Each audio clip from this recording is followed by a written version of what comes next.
भुसाग तू शेरणी शिकारी मी भाबडा ससाग तू मला अंगुराचा मी लाकडी भुसाग तू शेरणी शिकारी मी भाबडा ससाग तू शेरणी शिकारी मी भाबडा ससाग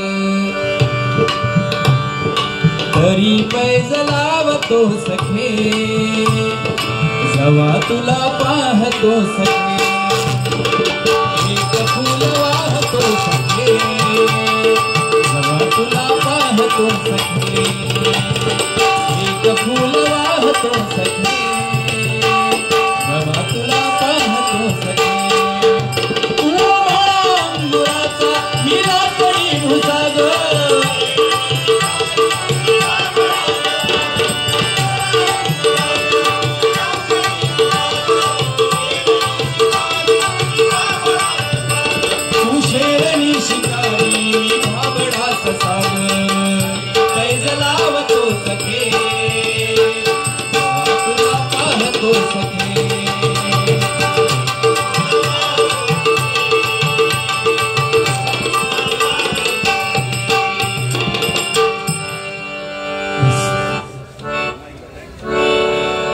असू दे ची पंढरी आणि या भजनाच्या पंढरीमध्ये आमच्यासारख्या छोट्या कलाकारांना भजन करण्याची संधी मिळणं हे आमचं भाग्य आहे आणि खरोखर शेलटकर माऊलींनी आमच्यासाठी या ठिकाणी संधी उपलब्ध करून दिली. पुनश्च एकदा त्यांचे आभार मानतो.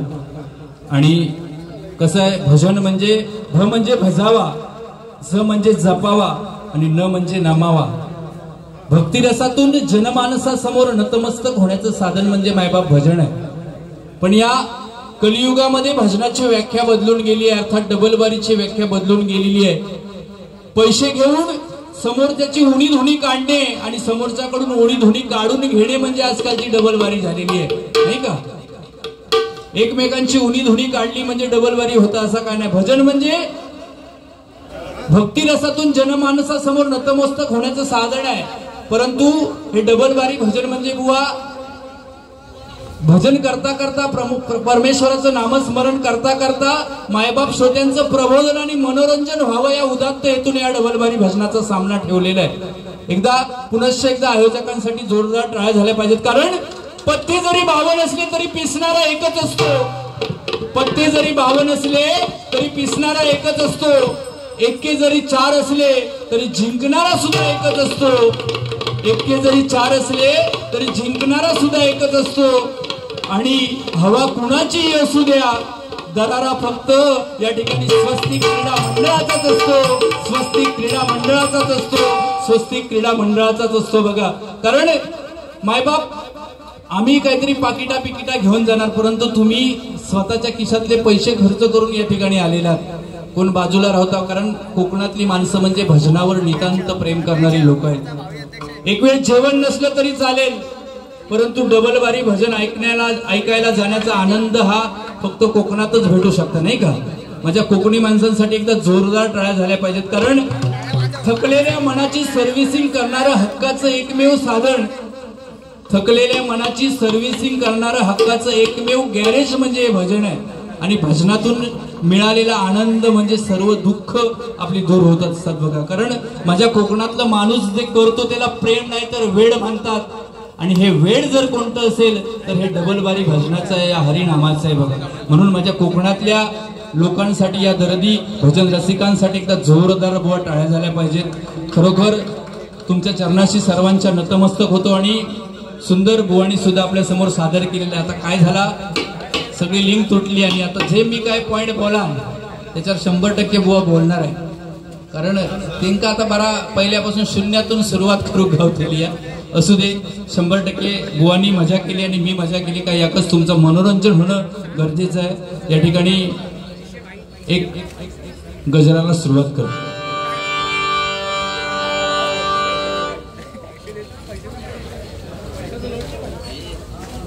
माऊली भक्तजनांना तुझी सावली,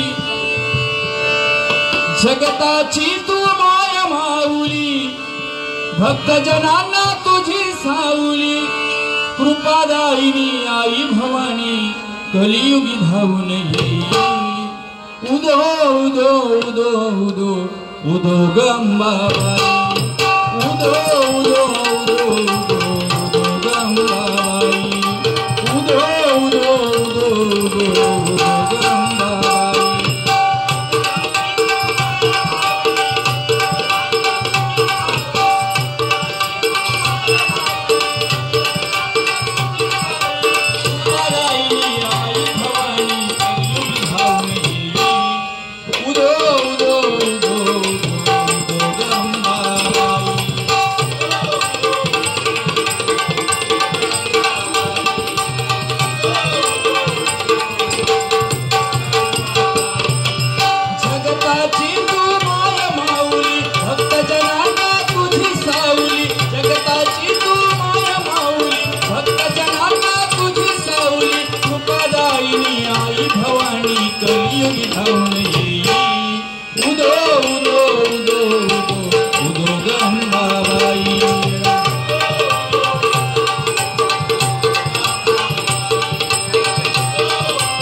पार्वती समजावणी तू सांग जगाला हिंदू धर्माची महती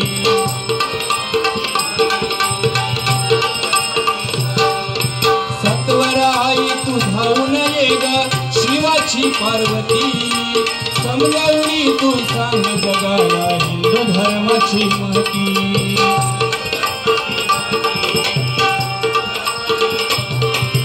शासन करती नको नकोती नाही कुणाची भीती कलियुगिया फिरली आई भल्या भल्यांची मती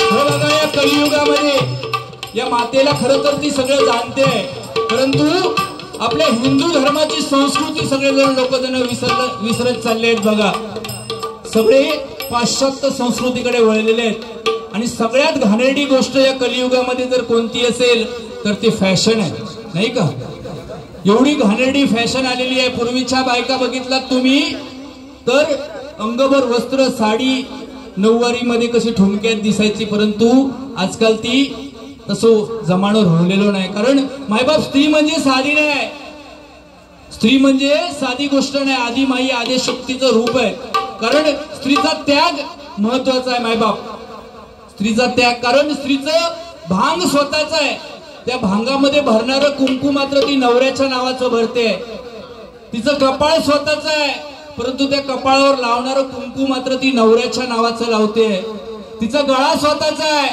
परंतु त्या गळ्यामध्ये घालणारं मंगळसूत्र सुद्धा ती नवऱ्याच्या नावाचं घालते तिचे हात स्वतःचे आहेत परंतु हातामध्ये भरणारा हिरवा चुडा सुद्धा ती नवऱ्याच्या नावाचा भरते एवढंच काय तर पायामध्ये जी जोडवी घालताना ती सुद्धा नवऱ्याच्या नावाची घालते नाही का म्हणून बुवा स्त्रीचा त्याग त्याच्यामुळे प्रेयसी बियसी काय गरज नाही आपली बायको बुवा महत्वाची आहे काय आपल्याला आपल्या संसारामध्ये साथ देणारी आपली पत्नी बुवा आपल्यासाठी महत्वाची आहे नाही का तिचा आदर आपण केला पाहिजे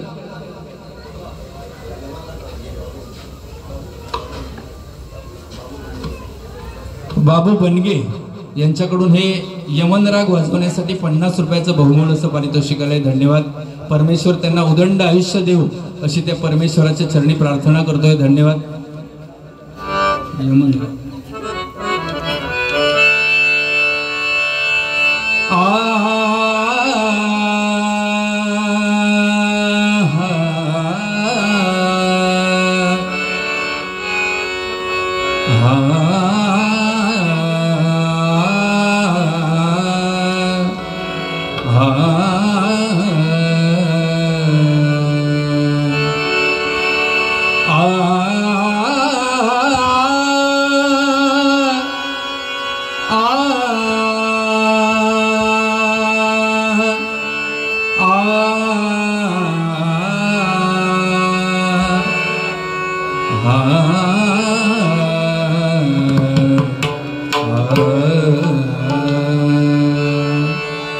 विश्वाचा विश्राम रे स्वामी माझा राम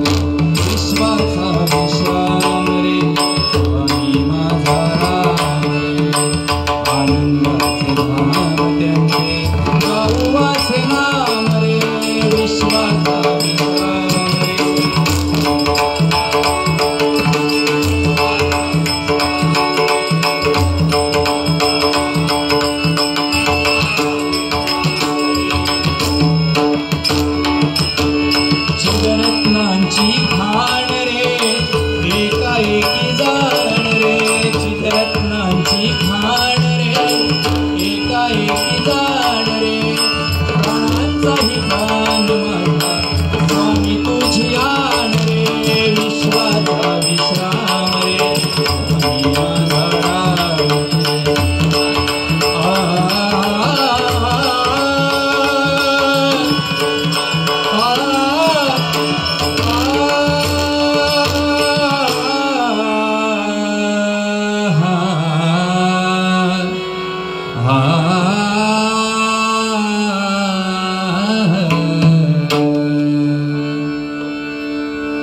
यमनराग आता खयचो वाजू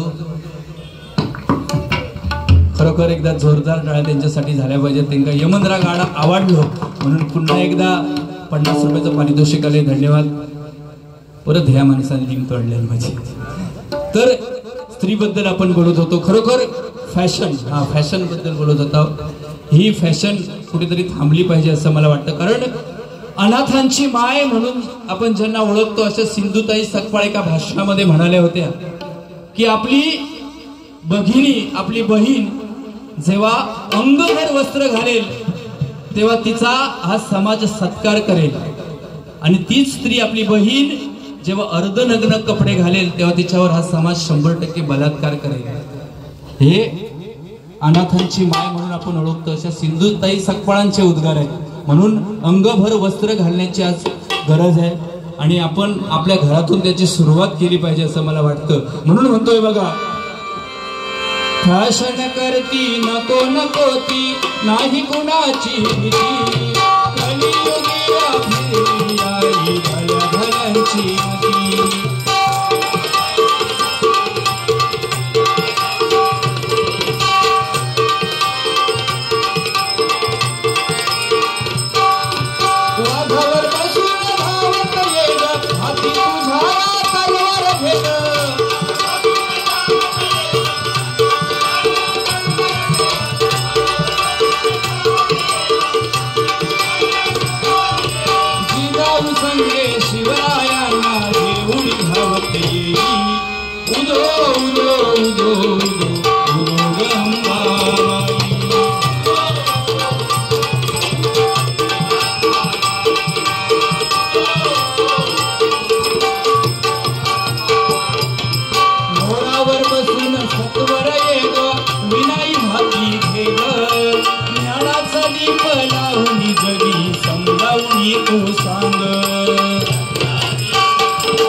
व्यसनाच्या आहारी गेलेली आहे नाही का.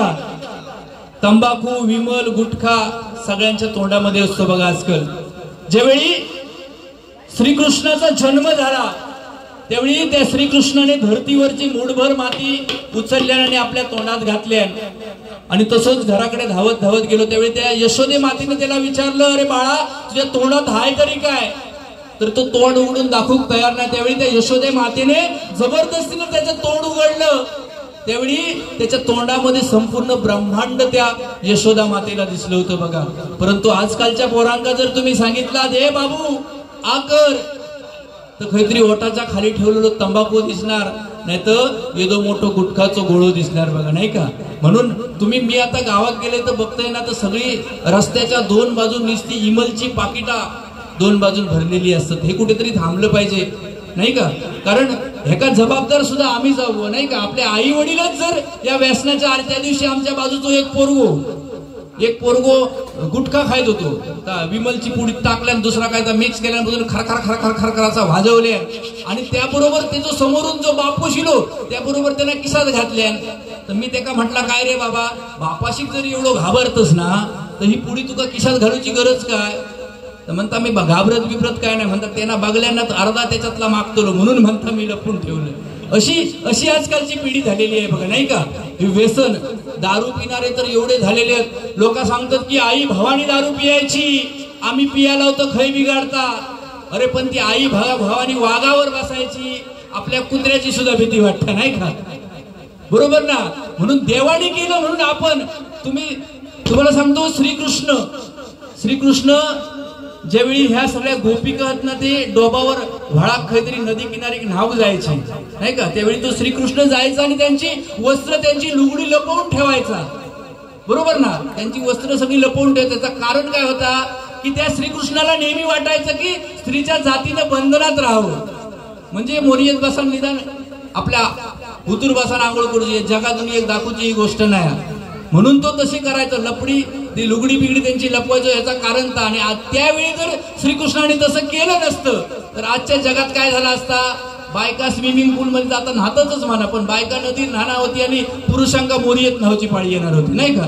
म्हणून देवाधिकांनी जे केलं त्याच्यातून काहीतरी चांगलं निष्पन्न झालं होतं बघा नाही का? देवाने केलं म्हणून तुम्ही आम्ही करू तर त्याच्यातनं काय निष्पन्न होणार नाही. एकदा असंच झालं, सारीपाटाचा डाव खेळता खेळता शंकर महादेव पार्वती बरोबर लंगोटी सुद्धा हरले, आणि पार्वतीने ती लंगोटी खरोखर काढून घेतली. लंगोटी काढून घेतल्याबरोबर शंकर भगवान रागान लाल लाल झाले आणि कैलास पर्वताच्या टोकावर जाऊन तपस्येत बसले बघा. नारद मुनी या संधीची वाटच बघत होते. नारद मुनी शंकर भगवानांच्या समोर गेले आणि म्हणाले, भगवान शंकरा, तू एवढं जर पार्वतीवर राग करतोस, तुझ्यात जर हिम्मत असत ना तर ब्राह्मणांच्या वाडीमध्ये जाऊन भिक्षा मागून दाखव. रागाने लालबुंद झालेले शंकर भगवान उठले आणि सुटले, ब्राह्मणांच्या वाडीमध्ये गेले, पहिल्या घराजवळ गेले आणि म्हणाले, भिक्षां दे बाई. त्याबरोबर एक बाई कांदे बटाटे नारळ शिदो घेऊन बाहेर गेली. बघता तर एक समोर नग्न माणूस उभा आहे. बाई बिचारी लाजली, घरात गेली. आहा म्हणता संपूर्ण त्या ब्राह्मणांच्या वाडीवर ही बातमी समजली, आणि त्याबरोबर त्या सगळ्या बायकांनी सगळ्यांनी आपली दारा कुलपा लावल्याने घरात पॅक होऊन राहिली. त्या बायकांचे जे ऋषी मुनी नवरे त्यावेळचे होते, त्यावेळी ते समुद्र किनाऱ्यावर जाऊन तपस्येत बसायचे. दुपारच्या बायका आपल्याला डबा घेऊन कसा नाही आला हे त्यांनी आंतरदृष्टीमधून बघितलं. त्यावेळी त्यांना असं दिसलं की कोणीतरी एक नग्न माणूस आपल्या वाडीमध्ये घुसलाय आणि आपल्या भार्यांचा विनयभंग करतोय. त्यावेळी त्या ऋषी मुनींनी कमंडल मधून पाणी काढलं, टाकलं आणि शाप दिला की जो कोणी आमच्या भार्यांचा विनयभंग करत असेल त्याचा लिंग मुळासकट घळान पडा. आणि तसाच झाला. ऋषी मुनींनी दिलेलो शाप, शंकर भगवानांचा लिंग मुळासकट घळान पडला. त्याची आजळापट सुरू झाली. नारद मुनी म्हणाक लागले, आता काय खरा नाही, सगळ्या सृष्टीचा विनाश होणार, केलंय काय नाही झाला काय. पण नारद मुनी ते हुशार, त्यांनी पार्वतीला त्या ठिकाणी बोलवलं आणि ते पार्वतीने ते लिंग जेव्हा साडीमध्ये घेतले तेव्हा त्या लिंग थांबला. आणि ज्या 12 ठिकाणी हे लिंग आढळलं त्या 12 ठिकाणी 12 ज्योतिर्लिंगांची निर्मिती झाली अशी आख्यायिका सांगितली जाते. थोडक्यात मायबाप काय तर देवाने जे केलं त्याच्यातून काहीतरी चांगलं निष्पन्न झालं होतं. तुम्ही आम्ही करू गेलो तर आपले कर्मान मराचा, म्हणून जे हाय ते आपल्याला स्वीकारलं पाहिजे. म्हणून म्हणतोय बघा, या ठिकाणी आमचे परममित्र आणि या भांडूप नगरीतील अगदी कमी वयामध्ये आपलं नाव लौकिक करून भजनी क्षेत्रामध्ये पाय रोवले असे आमचे सुयश काराणे बो या ठिकाणी उपस्थित आहेत. त्यांना विनंती करेन की त्यांनी व्यासपीठावर यायचं. एकदा जोरदार टाळ्या त्यांच्यासाठी झाल्या पाहिजेत. धन्यवाद. त्याचप्रमाणे सुप्रसिद्ध भजनी बुवा अरविंद नागती या ठिकाणी आलेले आहेत. त्यांना सुद्धा विनंती करेन की त्यांनी व्यासपीठावर यायचं आहे. मोरावर बसून सत्वर ये ग, विनाही हाती घे ग, ज्ञानाचा दीप लावून जगी समजावून तो सांग.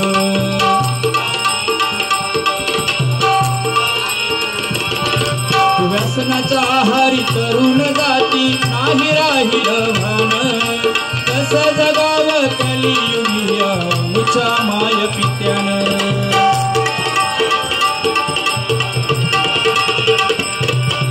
होऊन सरस्वती धावून ये ग, तरुणांशी दे विद्येचा दान.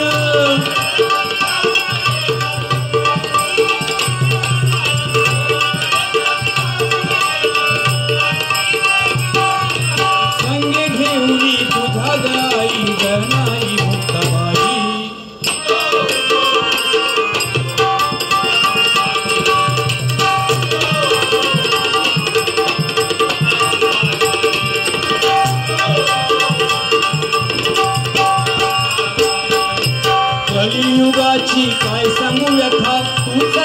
ते सार आई बहीण माय बापण नाती विसरले पार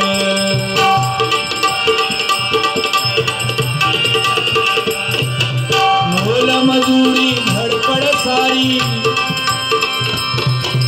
मोल मजुरी धडपड सारी चालविण्या संसार पिकवणारा भुका राहिला बाकी झाले सावकार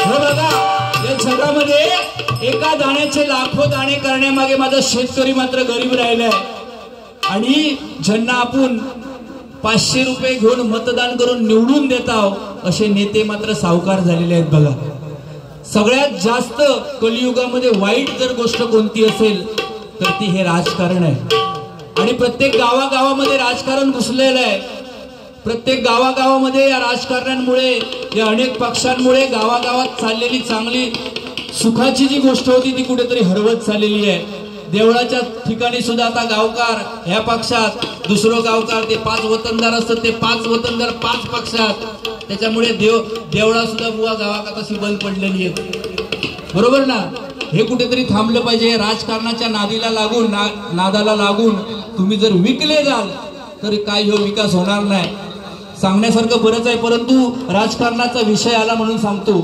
बाळासाहेब ठाकरे एकमेव राजकारणी होऊन गेले ज्यांनी खरोखर मराठी त्या काळामध्ये अनेक परप्रांतीय आपल्या मराठी माणसाच्या उरावर बसत होते बघा नाही का म्हणून त्यांनी मराठी माणसाची मोड बांधून या मराठी माणसासाठी या महाराष्ट्रात ताठमानेने उभं राहता यावं म्हणून शिवसेनेची स्थापना केली त्याची सुद्धा आज विल्हेवाट लागलेली नाही का बाळासाहेबांना स्वर्गातून काय वाटत असा तो बरोबर ना म्हणजे पैशासाठी हे नेते लोक खायच्या थराक जातील ते सांगू शकत नाही आजकाल लाडक्या बहिणींका बुवानी सांगितल्याने मगाशी की लाच दिली जातात ही अक्षरशः लाच आहे माझ्या मते बरोबर आहे आजकाल पैशाची गरज नाही हो पैसे काय झाला पैसे तकडे देतात पण आमच्या खिशातून हकडे किती जातात ते आमका माहिती आहे बरोबर ना त्याच्यामुळे महागाई एवढी वाढलेली आहे आणि ह्या नेत्यांना लोकांच्या नादाक लागून आपण पार फसलेले आहोत म्हणून हे राजकारण कुठेतरी थांबलं पाहिजे चांगल्या कोणत्याही पक्षाचा नेता असू दे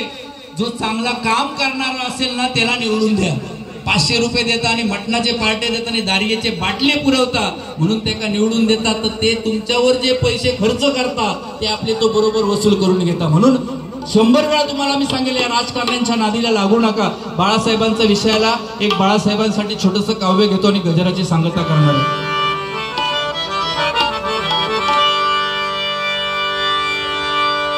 जीव लावून वेड्या परी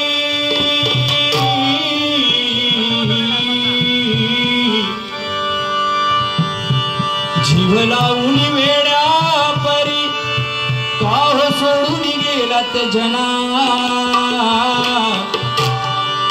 बाळासाहेब जन्म घ्या पुन्हा वाट पाहते तुमची सेना बाळासाहेब जन्म घ्या पुन्हा वाट पाहते तुमची सेना बाळासाहेब जन्म घ्या पुन्हा वाट पाहते तुमची सेना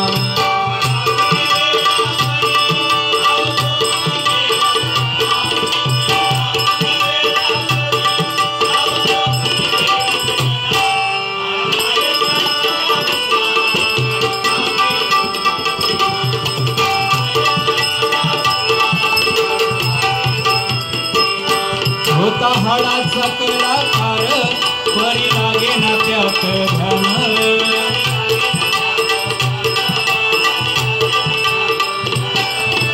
व्हाव समाजाचं भलं म्हणून पेटून उठला वाघ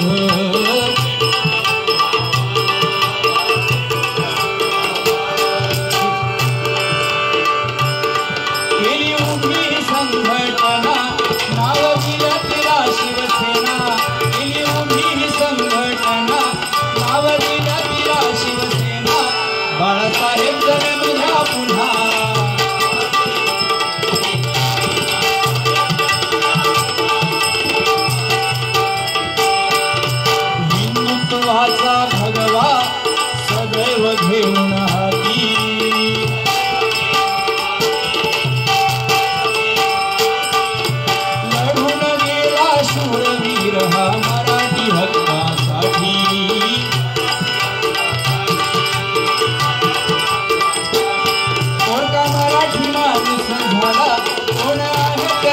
तुम्हा विना कोणता मराठी माणूस झाला कोण आहे त्याला तुम्हा विना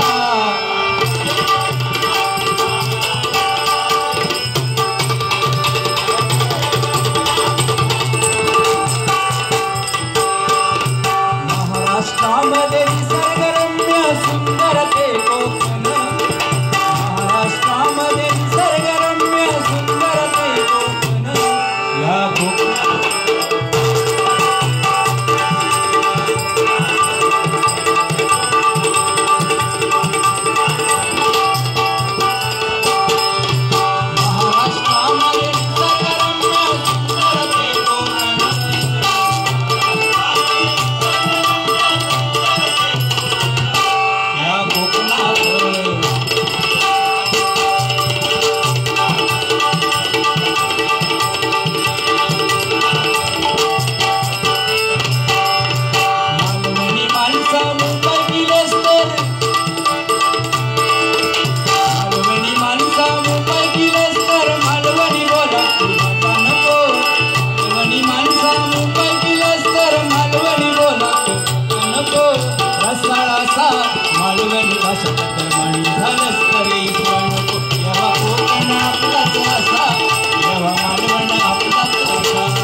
असू दे, काय झाला की मग अशी लाईट गेली त्याच्यामुळे सगळे लिंक तुटून गेली.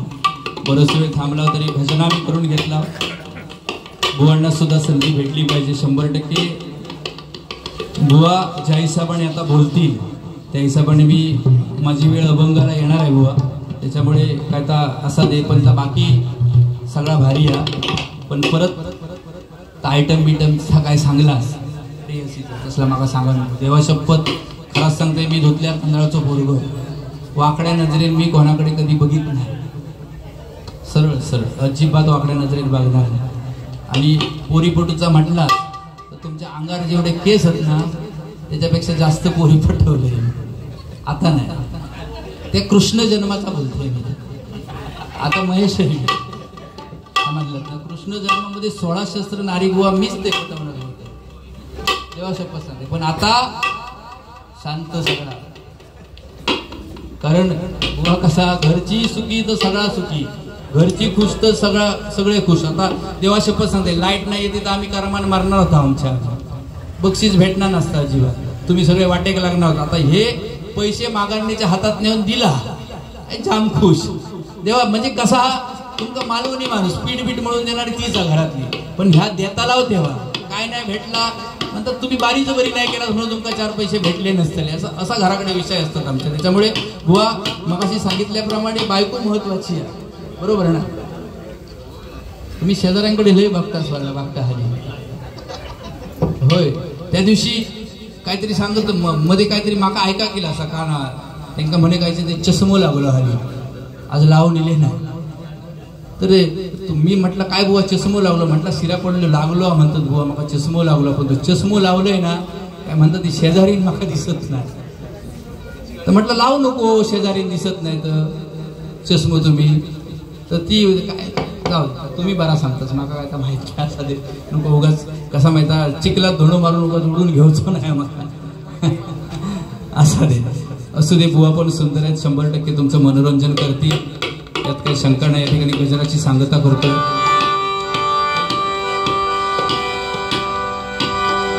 फक्त एक छोटासा देवीचा गुण.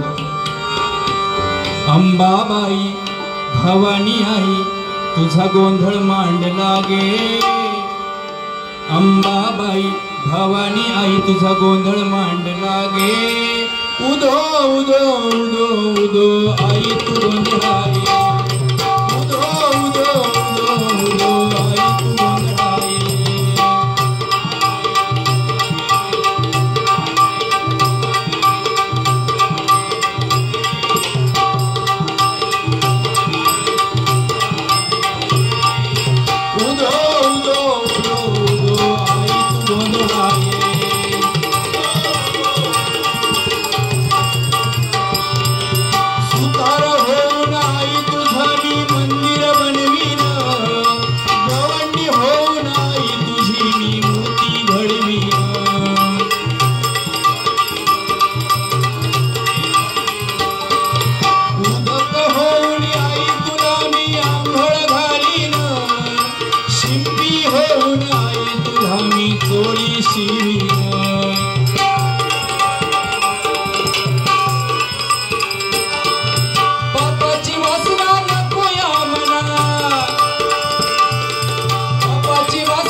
अंबाबाई भवानी आई तुझा गोंधळ मांडीला गे, अंबाबाई भवानी आई तुझा गोंधळ मांडीला गे, उधो उधो उधो उधो आई तू गोंधळा ये.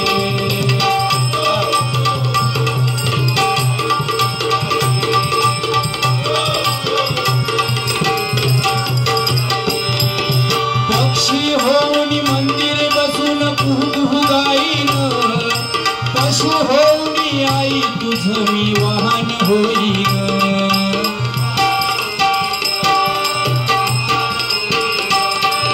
वृक्ष होऊन तुझ्या शिरावर छाया धरीन, गुरावा घाडी होऊन आई कौल लावीन,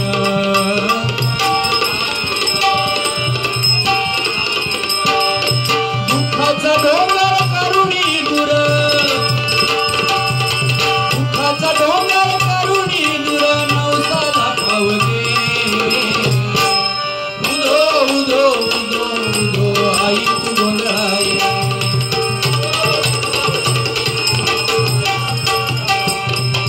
सांबार होऊन आई तुझ्यासाठी ढोल बनवीन, महार होऊन मंदिरी बसून पडवीत राहीन,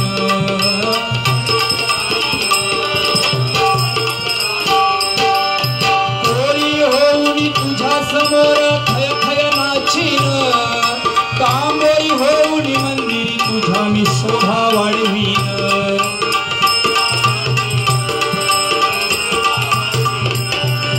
गोंधळी होऊन आई तुझ्या मला, गोंधळी होऊन आई तुझा मला गोंधळ घालू दे,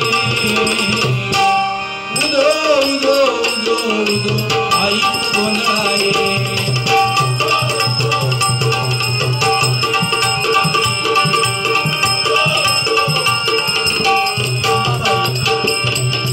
अंबाबाई भवानी आई तुझा गोंधळ मांडीला गे,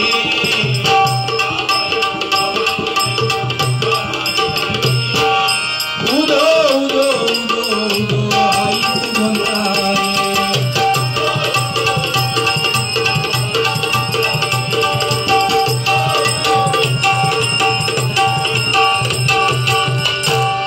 धन्यवाद.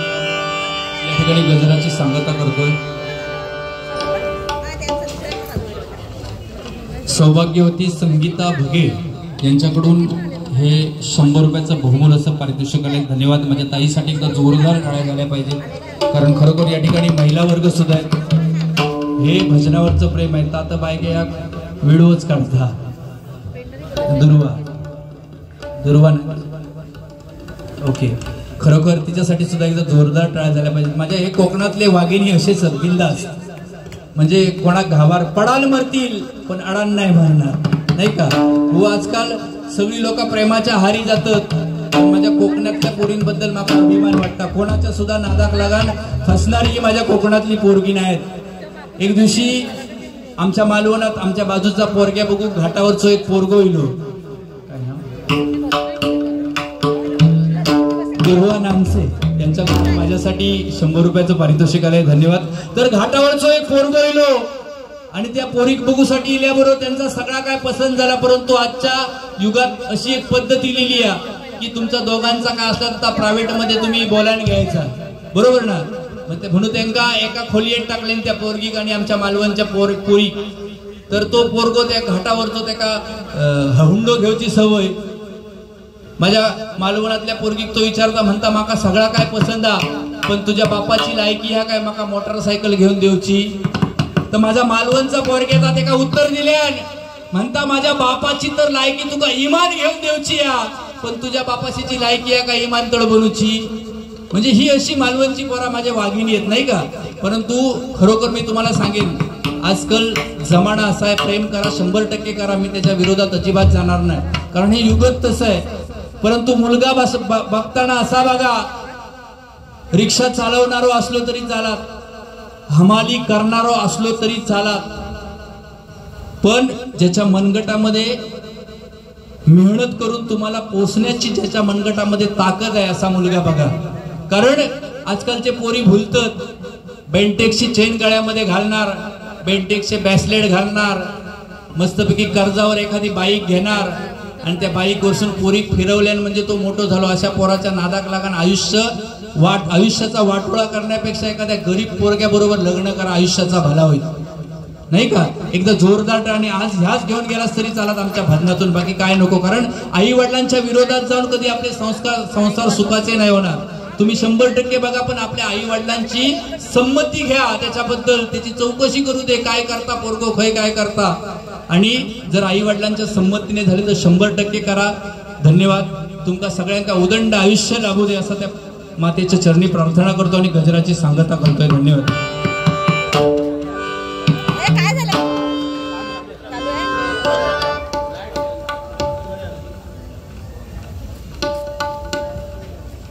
महाराष्ट्र पोलीस खंडाळगे साहेब या ठिकाणी आलेले आहेत. एकदा जोरदार टाळ्या त्यांच्यासाठी झाल्या पाहिजेत. मागाशी सांगितल्याप्रमाणे हे लोक डोळ्यामध्ये तेल घालून आपलं रक्षण करतायत, म्हणून आपण या ठिकाणी एकदा आमच्या पोलीस बांधवांसाठी एकदा जोरदार टाळ्या झाल्या पाहिजेत. कारण मैबाप प्रत्येक क्षेत्र असं आहे, एखादा नेता जरी भाषणाला उभा राहिला तरी त्यांना हे म्हणजे बाकीचे कोण दिसत नाही, त्यांना फक्त पैसे दिसत. परंतु आपल्या देशाच्या सीमेवरती जे सैनिक उभे आहेत, मैबाप डोळ्यामध्ये देशासाठी तेल घालून देशासाठी पहारा करतायत, त्यांचे आभार मानणं आपल्याला गरजेचं आहे. त्याचप्रमाणे हे पोलीस बांधव आपल्यासाठी अहोरात्र रस्त्यावर उभे राहून आपल्या महाराष्ट्राची सेवा करतात. एकदा जोरदार टाळ्या त्यांच्यासाठी झाल्या पाहिजेत. धन्यवाद. निसर्ग सारा बदलून गेलाय. दुसरं गजर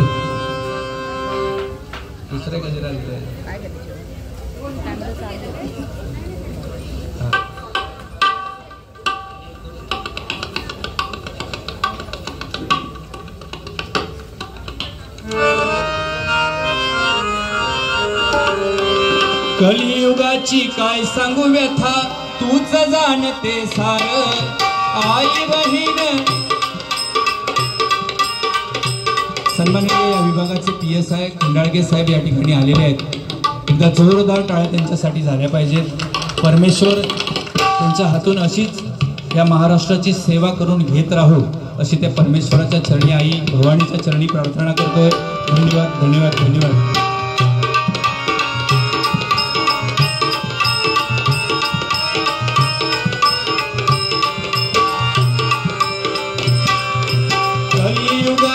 काय सांगू व्यथा, तूच जाणते सार. आई बहीण माया बाप नाती विसरले पार.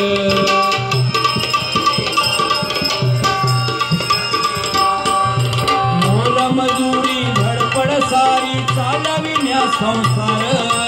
पिका म्हणणारा भुका राहिला, बाकी झाले सावकार.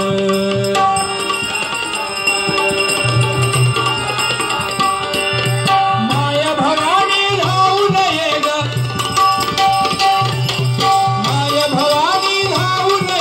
तुझ विना नाही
हॅलो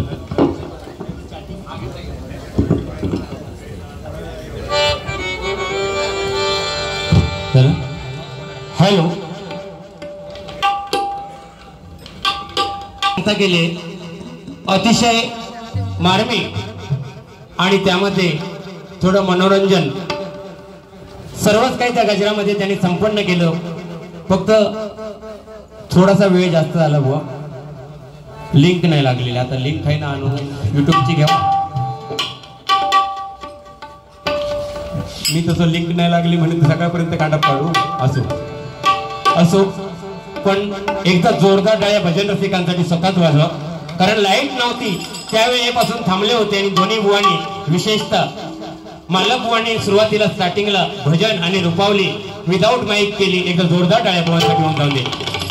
त्यानंतर संजय पवार बुवांनी सुद्धा भजन आणि रुपावली विदाऊट माईक केली. माझ्यासाठी सुद्धा काय होतं. अतिशय सुंदर आयोजन आणि नियोजन या मंडळाने.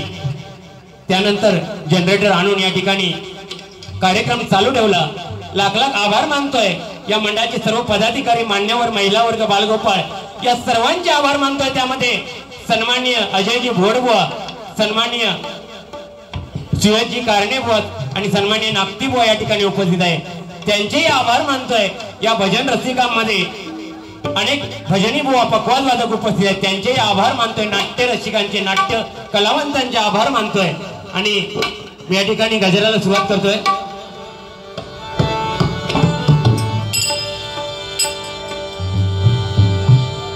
बुवा काही काही बोलले आहेत त्याचं 7-12 काढलेलं आहे आणि त्या 7-12 8 अ जोडून दिल्यानंतरच पवार गजराची सांगता करणार आहे. बुवानी तशी देत जाता जाता धमकी दिला नाही. तुम्ही म्हणता गजरात बोला, माझ्याकडे म्हणता अभंग आहे, अभंगात बोलूच आहे. पण तसा काय वावगा पवार भाऊ बोलणार नाही. पवार भाऊ काय कळवलेलं नाही.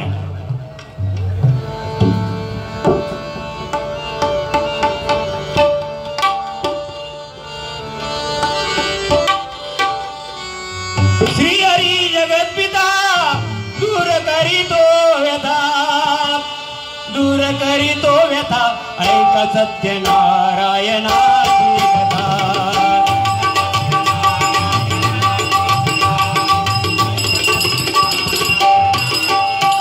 विठ्ठल विठ्ठल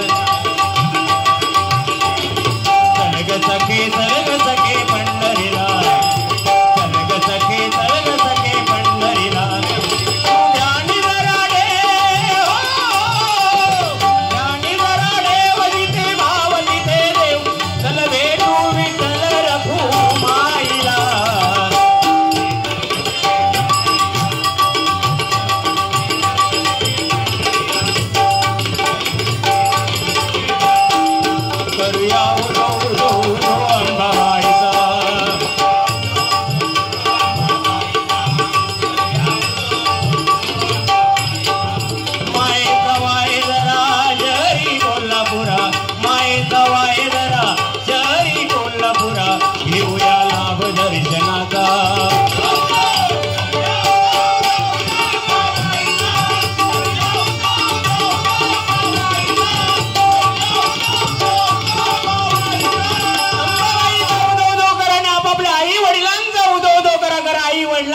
दैवत या जगतामध्ये नाहीये.